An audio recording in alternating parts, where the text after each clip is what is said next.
दोस्तों, lab assistant 2026 के paper सब स्टूडेंट का हो गया है। पेपर कैसा रहा उसमें आज हम केमिस्ट्री का पेपर डिस्कस करने जा रहे हैं। टोटल 100 में से 33 क्वेश्चन केमिस्ट्री के आए थे। तो केमिस्ट्री के क्वेश्चन बोलो इजी, बोलो न्यूमेरिकल, थ्योरेटिकल, सब तरह के थे जो हम डिस्कस करने जा रहे हैं।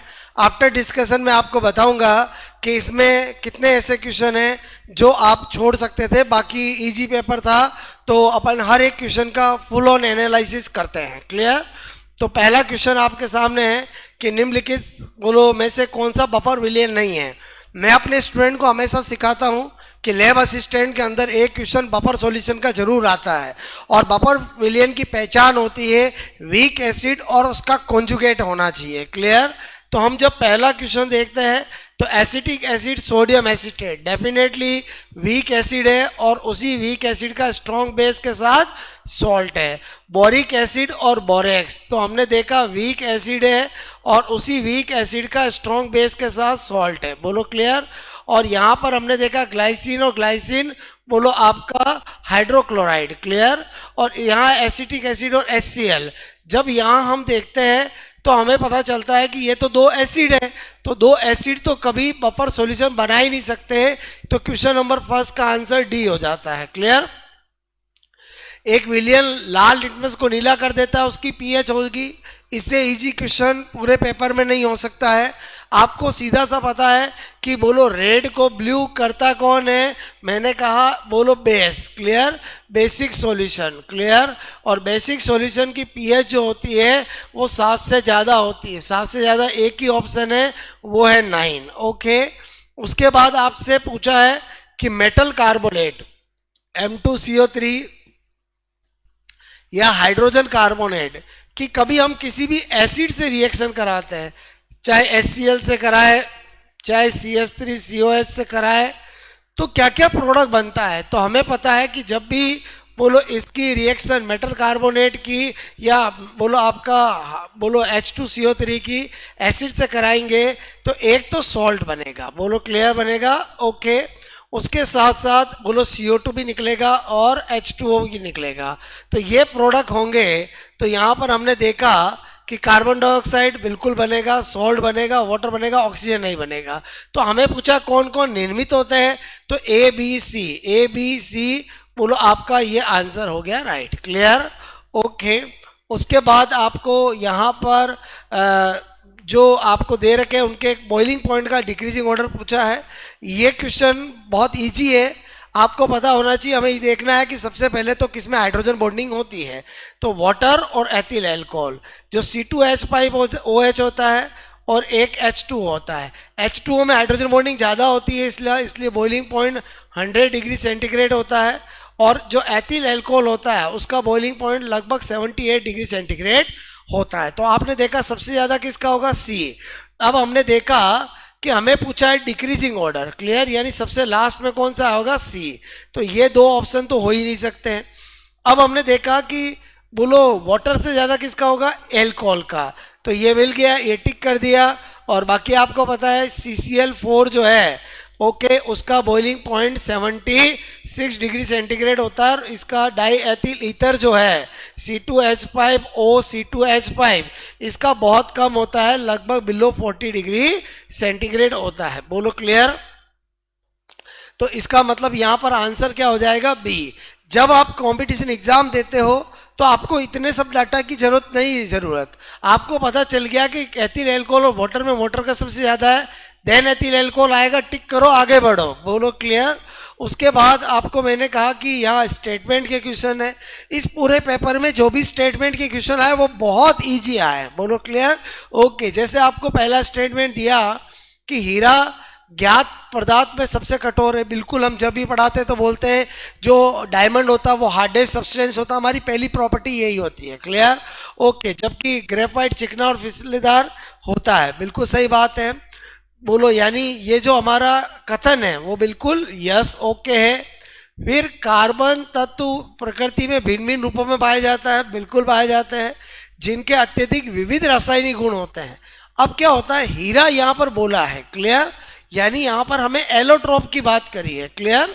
तो जो एलोट्रोप्स होते हैं उनके भौतिक गुण भले भिन्न भिन्न हो सकते हैं लेकिन रासायनिक गुण उनके समान होते हैं। तो यानी ये क्या है, नो। क्लियर, यानी कथन सही है लेकिन कारण गलत है। बोलो यहाँ पर हमने देखा कि कथन सही कारण गलत, बोलो कौन सा होगा। तो यहाँ पर लिखा का है कि ये बोलो आपका A is correct but R is, कथन सही है लेकिन आर नॉट बोलो करेक्ट, यानी हमारा सी इज करेक्ट आंसर होगा। क्लियर। उसके बाद आपको यहाँ पर बोला है, मैं जब भी गैसेस स्टेट टॉपिक पढ़ते हैं तो पहला ही क्वेश्चन हमारा यही रहता है, पहली चीज यही रहती है गैसों के नियम। क्लियर। तो 4 नियम है और मैं हमेशा अपने स्टूडेंट को बोलता हूँ कि जैसे बॉयल का नियम पढ़ते हैं तो बॉयल के नियम में टेम्परेचर कांस्टेंट रहता है, और हम एन मोल गैस के लिए हम बोलते हैं कि ये बोलो P is inversely proportional to V। तो हम चार्ल्स बोलो बॉयल के नियम का एक और नाम देते हैं, इसके PV नियम भी कहते हैं। तो ये VN संबंध, ओके। तो VN संबंध तो आपको पता है आवोगाद्रो का है। क्लियर। VN संबंध किसका बोलो, आवोगाद्रो का है। क्लियर। इसका मतलब हुआ कि आपका ये हो गया सेकंड। अब आपने देखा ए में सेकंड इसमें है, बोलो ए में सेकंड इसमें है, ये दो तो हो ही नहीं सकते, देखना ही नहीं है। क्लियर। उसके बाद आपको बोला है बी में थर्ड, ये भी चेक करने की जरूरत नहीं है। बोलो क्लियर। उसके बाद सी में फोर्थ, तो यहाँ पर सी, बस सी चेक कर लो, काम हो जाएगा। पीटी संबंध, ओके। नियत वी और गैस की निश्चित मात्रा, वी नियत किस में होता है, घेलू शाक में। तो आपका ये ए इज करेक्ट आंसर। बोलो क्लियर।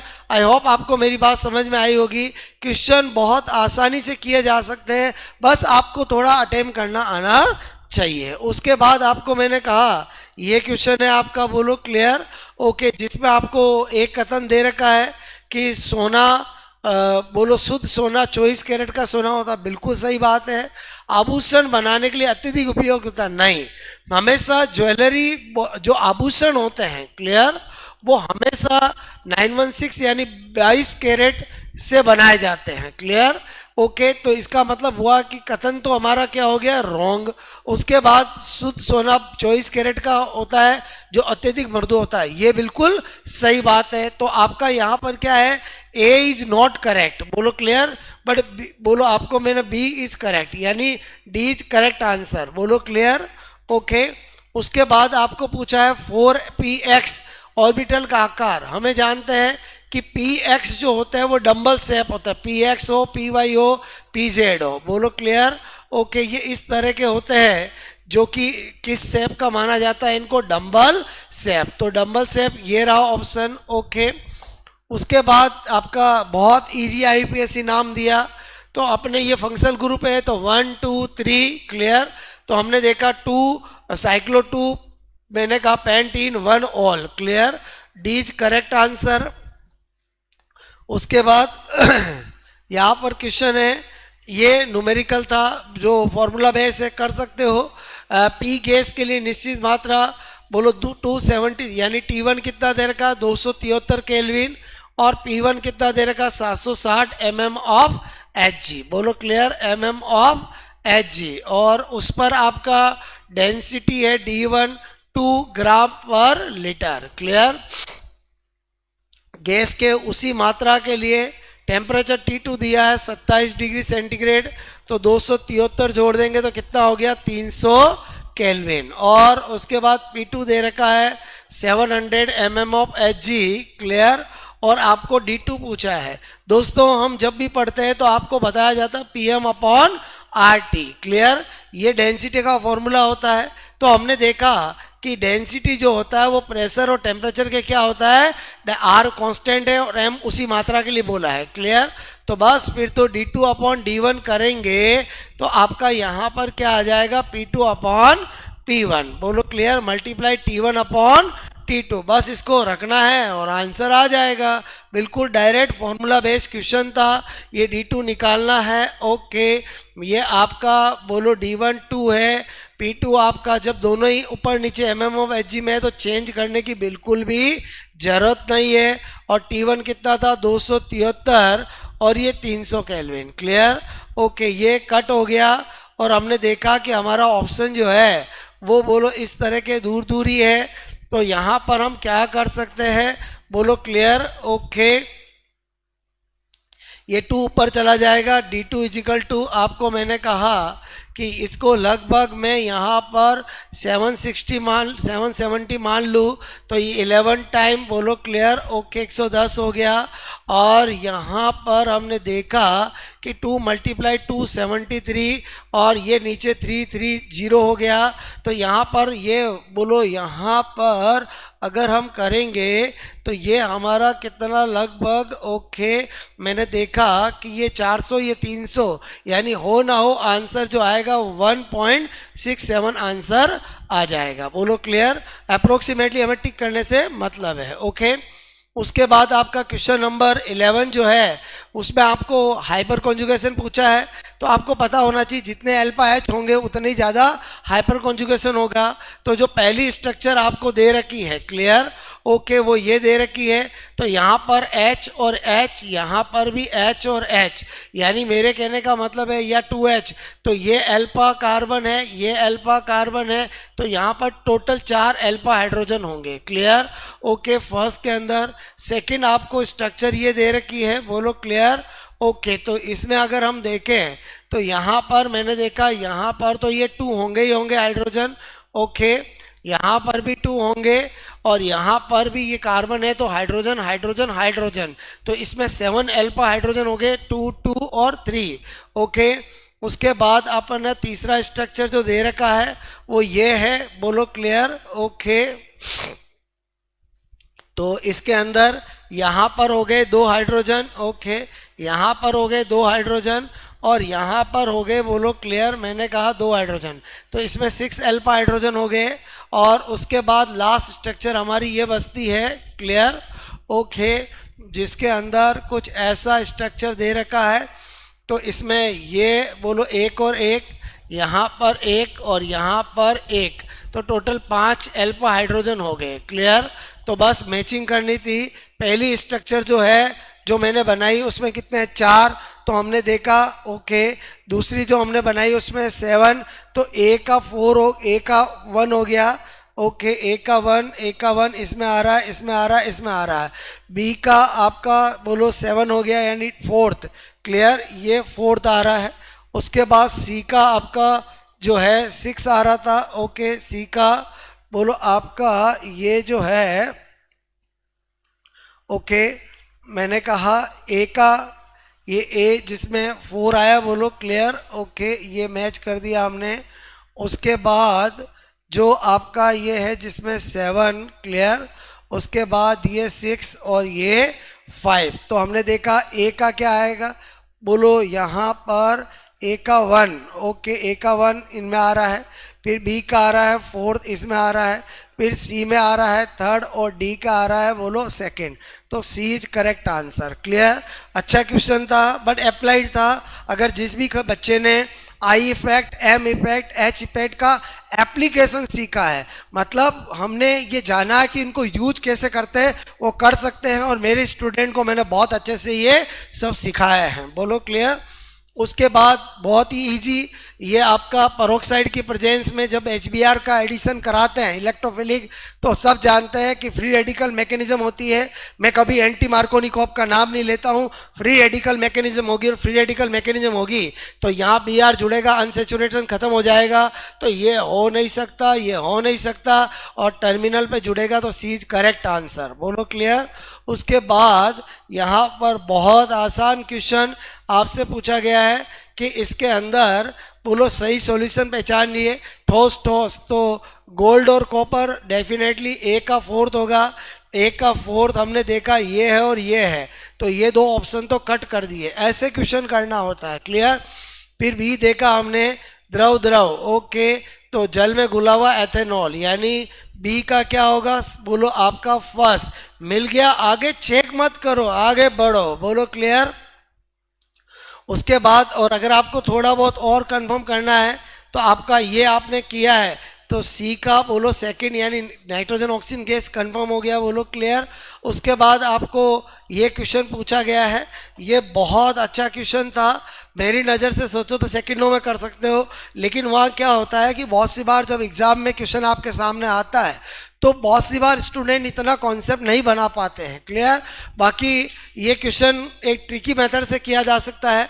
आपको एसिटिक एसिड बोलो clear okay, chloroform CsCl3 C2H5OH और CH4। आपसे पूछा है कि इन विकल्प में से सही उत्तर चुनिए, मेल्टिंग पॉइंट किसका होगा। तो हमें ये पता होना चाहिए कि ये जो एसिटिक एसिड है वो डाइमर बनाता है, और जिसमें डाइमर बनेगा और जिसके बोलो पैकिंग एफिशिएंसी ज़्यादा होगी उसका हमेशा मेल्टिंग पॉइंट हाईएस्ट होता है। तो इनमें हाईएस्ट कौन सा है, ये है। तो ये तो श्योर हो गया, ए का 4th होगा। अब एग्जामिनर ने ए में 4th एक ही दिया है, तो इसका मतलब आप आगे बढ़ जाओ। मतलब इस क्वेश्चन को बनाते समय बोलो एग्जामिनर ने जान के एक ही में 4 दिया है, बाकी सब में ऐसे दिया है क्योंकि वो ये देखना चाहता है कि इस क्वेश्चन को करने के लिए स्टूडेंट के दिमाग में अगर ये आ गया कि इसमें बोलो आपका हाइड्रोजन बॉन्डिंग वाला कॉन्सेप्ट लगेगा तो वो सेकंडों में कर लेगा। क्लियर? बाकी आपको नहीं भी पता तो भी चलेगा।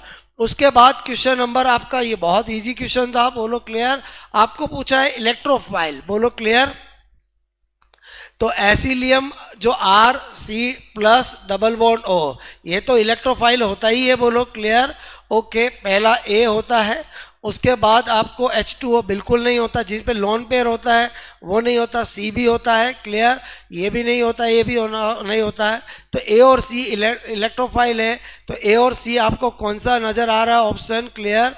ओके, तो ये A और C यानी C इज करेक्ट आंसर, बोलो क्लियर। उसके बाद आपका बहुत इजी गोइंग क्वेश्चन है, ओके, जिसके अंदर आपको हाइड्रोजन का बोलो N से 2 में छलांग करता है, उससे जी तरंग दे दे रही क्या होगी, ये सब दे रखे हैं। तो हमें पता है कि बोर का एप्लीकेशन होता है कि 1/λ = RZ², 1/N1², 1/N2²। Direct formula based question था। यहाँ पर ये 10977 आपको लगाना है। ऑप्शन नैनोमीटर में पूछा है, हमें पता है ये सेंटीमीटर में इन्वर्स में हम यूज करते हैं। ओके, जेड हाइड्रोजन है तो 1 का स्क्वायर हो गया, और आपने देखा कि बोलो इन्फिनाइट टू सेकंड में आता है, तो ये 4 हो गया, ये बोलो आपका ये हो जाएगा। तो अल्टीमेटली यहाँ पर सबसे पहले तो आपका क्या आ गया कि 1/λ जो है, यानी लैम्डा = क्या हो जाएगा, 4 ऊपर चला जाएगा और 109700। क्लियर? अब दोस्तों यहाँ पर आपको ऑप्शन टिक करना है। तो सबसे पहले तो नैनोमीटर, ये हमारा आंसर आएगा सेंटीमीटर में, क्लियर, और हमें चाहिए नैनोमीटर में। तो हम क्या करेंगे, सबसे पहले यहाँ पर बोलो आपको यहाँ पर क्या करना पड़ेगा कि यहाँ पर सपोज दैट ये 4 इंटू मैंने कहा कि अगर नैनोमीटर में बदलना है तो 1 नैनोमीटर = 10⁻⁻7। ओके, तो यहाँ पर आप क्या कर सकते हो कि -7 लाने के लिए मुझे यहाँ पर 1 2 3 4 5 6 बोलो क्लियर 7। ओके, ये 109700 बोलो, ये मैं करते ही नैनोमीटर हो गया, क्लियर। ओके, अब अपन ने देखा कि ये 0 0 इससे कट हो गया। अब ये कितना है, बोलो आपका 4 लाख है, तो इसमें डिवाइड करना है। तो हमने देखा कि ऑप्शन हमारे ऐसे हैं, क्लियर। ओके, तो अगर हम यहाँ पर अगर हम करेंगे तो बोलो क्लियर। ओके, तो हमें पता है कि ये 4 टाइम्स तो जा नहीं सकता, तो 4 टाइम्स नहीं जा सकता है तो डेफिनेटली 3 टाइम्स जाएगा। एक ही ऑप्शन है 365 आंसर हो जाएगा, बोलो क्लियर। ओके, उसके बाद क्वेश्चन नंबर 17 बोलो सरफेस टेंशन और विस्कोसिटी की आपको यूनिट पूछी है, बहुत इजी, बोलो क्लियर। यहाँ पर T बराबर क्या होता है, F/L, तो न्यूटन अपॉन मीटर तो आपकी हो गई विस्को सरफेस टेंशन की, और F = AdV/dx, इससे करोगे तो आपका ये F/A dV/dx। ओके, तो F का तो क्या हो जाएगा न्यूटन, इसका क्या होता है मीटर स्क्वायर, और ये बोलो आपका सेकेंड इनवर्स बचेगा, ऊपर चल जाएगा newton second upon metre square. तो बहुत easy question, newton upon metre, और मैंने कहा आपको यहाँ पर newton upon metre, newton second into metre square, बोलो C is correct answer. Okay, उसके बाद बोलो निर्माता प्राय चिप्स की थैलियों में नाइट्रोजन गैस भर देते हैं, किसको बचाने के लिए। भाई होता क्या है चीज़ें खराब क्यों होती है? क्योंकि उनका ऑक्सीडेशन हो जाता है। अगर आप नाइट्रोजन गैस भरोगे तो वो नहीं होगा, तो किससे बचाने के लिए? ऑक्सीडेशन के। क्लियर? ओके, ये कुछ क्वेश्चन इसमें 9-10 लेवल के भी पूछे गए हैं। बोलो क्लियर? ओके, तो उसके बाद यहाँ पर अगर हम देखें, बहुत इजी क्वेश्चन आपको पूछा, एसिटिलीन मतलब CH ट्रिपल बॉन्ड CH के लिए क्या सही है? बॉन्ड लेंथ ये नहीं होती है, गलत हो गया, ये डबल बॉन्ड की होती है। बॉन्ड एंगल सही है, संकरण सही है, सही है। तो BCD ओके, BCD ये मिल गया करेक्ट आंसर। बोलो क्लियर? उसके बाद आपको पूछा है इसमें ऑक्सीकरण अवस्था और बोलो वैलेंसी, तो बहुत आसान, ऑक्सीकरण अवस्था तो हम निकाल सकते हैं।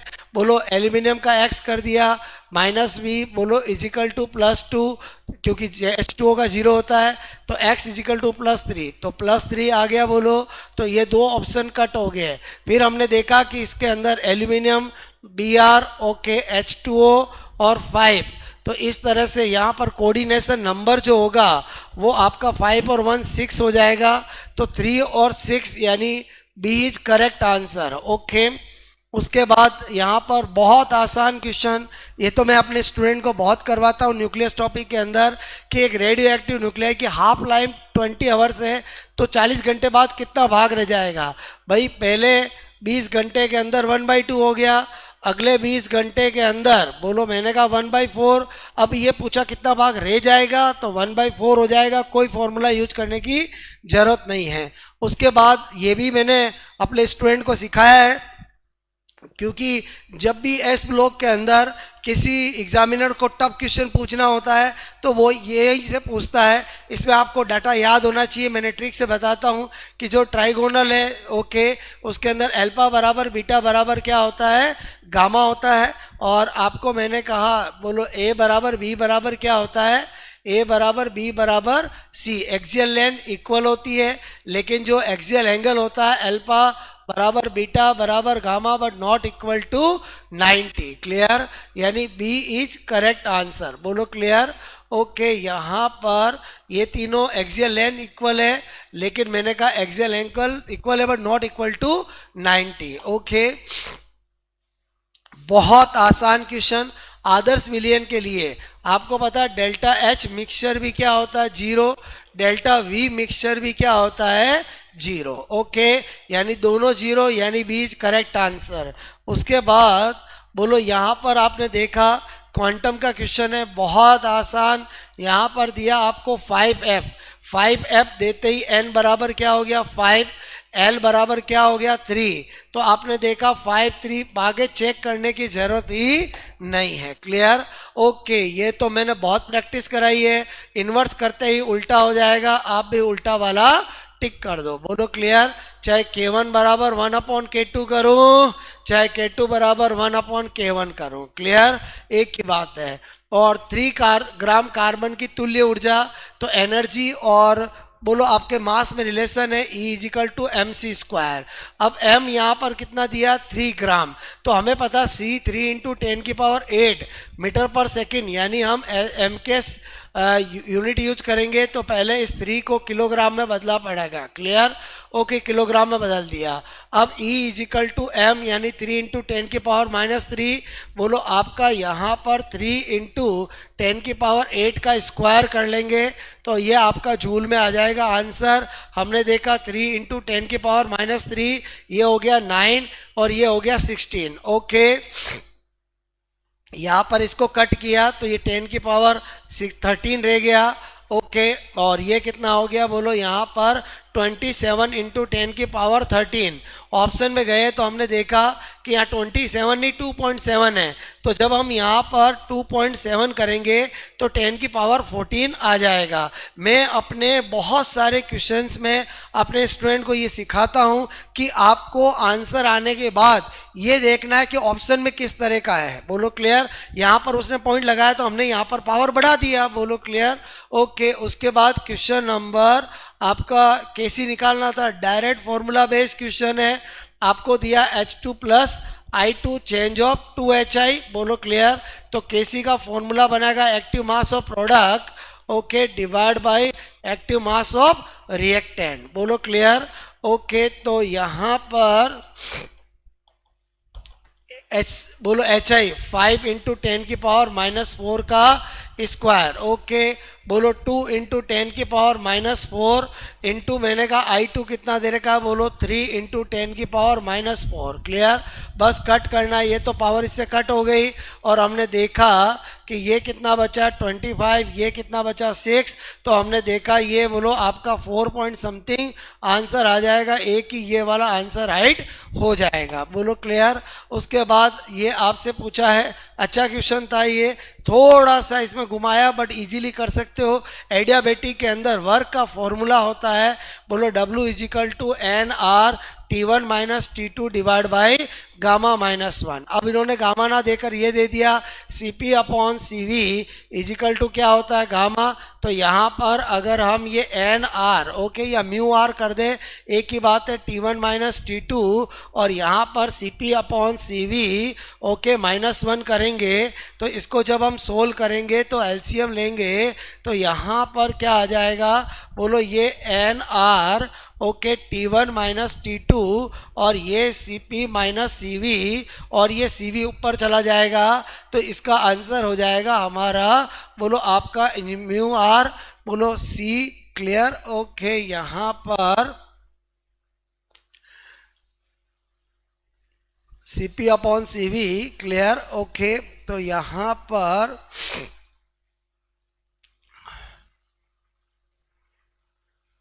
ओके ये आपका करेक्ट आंसर हो जाएगा। बोलो क्लियर। ओके, उसके बाद बहुत ही इजी क्वेश्चन ओके, लेकिन बहुत सारे स्टूडेंट्स में कंफ्यूज भी हुए। भाई मुझे एक बात बताओ, आपको इलेक्ट्रोफाइल, तो इसमें तो इलेक्ट्रोफाइल यही बनता है नाइट्रोनियम। क्लियर, तो नाइट्राइट नहीं होगा क्योंकि नाइट्राइट जो होता है वो अलग होता है। बोलो क्लियर। ओके, NO2 माइनस को कहते हैं नाइट्राइट, ये नहीं होगा। नाइट्रोनियम नाइट्राइट ये भी नहीं होगा। अब आपने देखा कि ये नाइट्रोनियम है तो इसके अंदर आपका sp हाइब्रिडाइजेशन की वजह से लीनियर होगा। लीनियर होगा मतलब आंसर क्या होगा, बोलो बीज करेक्ट आंसर। बोलो क्लियर।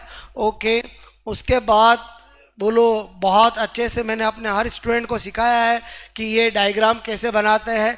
ओके, तो जब भी हम फेरोमैग्नेटिक की करते हैं तो ऐसा करते हैं, ये फेरोमैग्नेटिक का होता है जिसका म्यू क्या होता है, बोलो हाई होता है। क्लियर। Okay, maximum. अब एंटी फेरोमैग्नेटिक में क्या हो जाता है, ऐसे हो जाता है। बोलो clear. Okay, anti ferromagnetic. Clear, तो इसका अंदर ये सीज करेक्ट आंसर। एक एक क्वेश्चन मैंने क्लास में करा रखे हैं। बोलो क्लियर। ओके, कॉन्जुगेट एसिड और बेस की बात करें तो यहाँ पर आपको पूछा है इन अम्लों का सही संयुग्मी सार, यानी इन सब का कॉन्जुगेट बेस पूछा है। क्लियर, तो कॉन्जुगेट मैंने कहा बोलो एसिड से क्या पूछा है, कॉन्जुगेट बेस। अब आपको पता है कि कॉन्जुगेट बेस अगर निकालना तो इसको एसिड मानना पड़ेगा। एसिड H+ देते हैं तो NH3 का क्या बनेगा, NH2-। ओके, फिर मैंने कहा यहाँ पर HCO3- का क्या बनेगा, CO3-2। ओके, H2O का क्या बनेगा, OH- और HSO4- का क्या बनेगा, SO4-2। बहुत प्रैक्टिस कराई है मेरे अपने स्टूडेंट्स को, तो इसका आंसर आपका क्या हो जाएगा, बोलो क्लियर। ओके, बोलो यहाँ पर बोलो पहला NH2-। ओके, NH2- ये कट कर दो। उसके बाद है CO3-2। ओके, देन बीज करेक्ट आंसर। ओके, यहाँ पर ये ठीक है। उसके बाद ये तो बहुत आसान क्वेश्चन है कि आपको मैचिंग करना था, तो सब जानते हैं। ओके, ये तो किसी का भी गलत नहीं हुआ होगा। मीथेन का क्या होता है, तो D का 1 एक में दे रखा, आगे बढ़ो। ओके, कोई टाइम वेस्ट नहीं करना। क्लियर। कुछ क्वेश्चन ऐसे थे जिसमें स्टूडेंट 2 से 5 सेकंड के अंदर क्वेश्चन कर सकता था। बोलो क्लियर। ओके, तो इसीलिए मैं पेपर सोल्व करा रहा हूँ और उसके बाद जब मैं फाइनल कट ऑफ कल बताऊंगा, अभी सारे स्टूडेंट का रिजल्ट देखने के बाद। ओके, तो यहाँ पर मैंने कहा इलेक्ट्रॉन विन्यास परमाणु क्रम बढ़ते क्रम में क्या होगा, तो यहाँ पर अगर हम ये देखें तो इसको बहुत आसानी से कर सकते थे। जहाँ यहाँ पर ये कौन है बोलो, जिनोन है, आर्गन है, नियोन है, क्रिप्टॉन है। तो इलेक्ट्रॉनिक कॉम्बिनेशन का बढ़ता क्रम तो आपको पता है सबसे पहले कौन आएगा, बी, उसके बाद कौन आएगा, सी, उसके बाद कौन आएगा, ए, और सबसे लास्ट में डी। तो B C A D, B C A D, ये करेक्ट आंसर। तो इस तरह से दोस्तों मैंने आपको टोटल 33 के 33 क्वेश्चन करा दिए। एक भी क्वेश्चन ऐसा नहीं है जो टफ था, एक भी ऐसा क्वेश्चन, ऐसा कॉन्सेप्ट नहीं है जो डॉक्टर मेहता क्लासेज पर मेहता सर ने अपने स्टूडेंट को नहीं सिखाया हो। बोलो क्लियर। तो मेरी नज़र में केमिस्ट्री में से 30 में से 33 सारे क्वेश्चन राइट कर सकते हो, एक भी क्वेश्चन टफ नहीं है। बोलो क्लियर। फिर भी वहाँ एग्जाम में क्या होता है, स्टूडेंट से हड़बड़ाहट में कुछ गलत हो जाते हैं, लेकिन ज़्यादा गलती हो ऐसा केमिस्ट्री का सेक्शन बिल्कुल नहीं है। मैं 3 सेक्शन के अंदर केमिस्ट्री, फिजिक्स, बायो का एनालिसिस इसलिए कर रहा हूँ ताकि आपको पता चले कि वास्तव में किस सेक्शन में कोई क्वेश्चन टफ था या नहीं था। मैंने अभी आपको रैपिड फास्ट तरीके से 33 क्वेश्चन कराए, और जिसने भी मेहता क्लासेज का, मेहता सर का फर्स्ट ग्रेड भाई लैब असिस्टेंट का केमिस्ट्री का जो शॉर्ट वीडियो मैंने बनाया था उसको भी देखोगे तो उससे भी क्वेश्चन हो जाते हैं। क्लियर। तो मैंने 33 के 33 का सॉल्यूशन करा दिया, और मुझे नहीं लगता है कि एक पढ़ने वाले स्टूडेंट को इन 33 में से एक भी क्वेश्चन आपको टफ लगे। बोलो clear. Easy calculation, easy solution, लेकिन बोलो पढ़ने वाले बच्चे के इसमें बोलो 30 या 28, 29, 30 तो राइट होने ही चाहिए, क्योंकि एक दो मैं मान के चलता हूं कि वहां एग्जाम में हड़बड़ाहट की वजह से, जल्दबाजी की वजह से आपके गलत हो सकते हैं, लेकिन ज्यादा गलत हो ऐसा ये बोलो सेक्शन केमिस्ट्री का था नहीं। बोलो क्लियर। आई होप आपको मैंने जो एक्सप्लेनेशन दिया वो समझ में आया होगा। ओके दोस्तों, देखना इसलिए ज़रूरी है क्योंकि बहुत सारे क्वेश्चन आपके रिपीट हो जाते हैं सेकंड ग्रेड में। ओके, इस तरह से ठीक है।